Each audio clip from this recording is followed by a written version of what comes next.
Ok, donc là on est sur donc un slide intéressant qui compare ce que tu trouveras dans ma formation. Alors on va parler de la partie compute ici, compute que tu vois ici. Et on va voir au niveau machine virtuelle qu'est-ce que proposent ces trois clouds. Alors, déjà, sur AWS, on parle de EC2, Elastic Compute Cloud.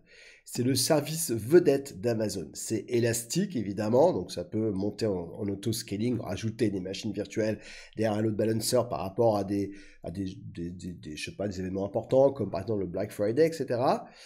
Et on dit EC2, d'accord? Donc Amazon EC2, est décrit comme un service web offrant une capacité de calcul sécurisée et redimensionnelle dans le cloud. C'est ça qui est important.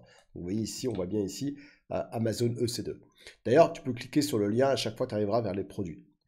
Donc EC2 offre une grande variété d'options, donc notamment une vaste gamme d'instances, très Linux, faut le dire, Windows aussi, mais très Linux. Prise en charge de Windows et de Linux. Les instances sans système d'exploitation, les instances de GPU, calcul haute performance, mise à l'échelle automatique, incroyable. Et AWS propose également un niveau gratuit pour EC2, et vous pouvez avoir 750 heures par mois pendant 12 mois. Bon, ils le font tous. Ils ont un service de conteneur, d'accord? Tout ce qui est conteneur, évidemment, ils proposent donc dans la catégorie de calcul les différents services de conteneur d'Amazon gagnent en popularité et proposent des options prenant en charge Docker. Donc Kubernetes et son propre service Fargate qui automatise la gestion des serveurs et des clusters lors d'utilisation de conteneurs. Il offre également une option de nuage privé virtuel appelée Lightsail. Incroyable. Lightsail, c'est fou. Tu crées un site web et tu es facturé selon l'utilisation. Tout ce qui est batch pour les tâches de traitement par l'eau.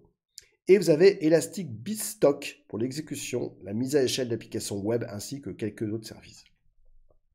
Chez Microsoft, on parle de machine virtuelle. Donc le service de calcul principal de Microsoft est simplement appelé machine virtuelle. Donc il offre une prise en charge importante en Windows forcément, mais surtout Linux, mais surtout ce qui est intéressant, c'est que vous pouvez avoir en même temps du SQL Server, de l'Oracle, IBM et SAP, ainsi qu'une sécurité renforcée, des fonctionnalités de cloud hybride, fantastique évidemment, et une prise en charge intégrée des logiciels Microsoft.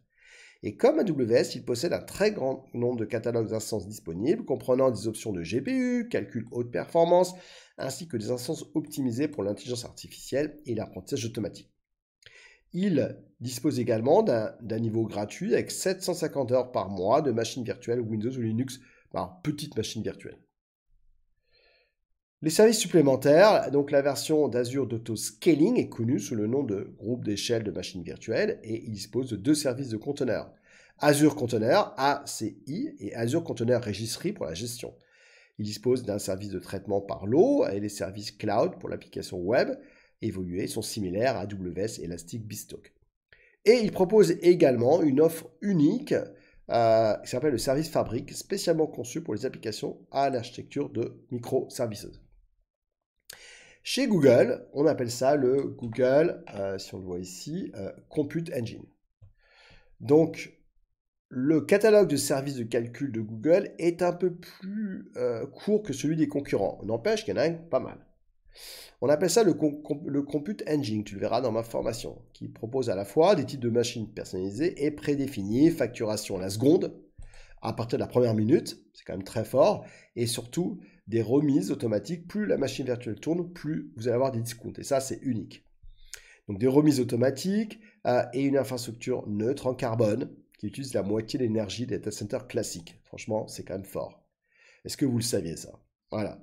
Et il offre un niveau gratuit qui inclut une instance F1 micro par mois pendant 12 mois maximum.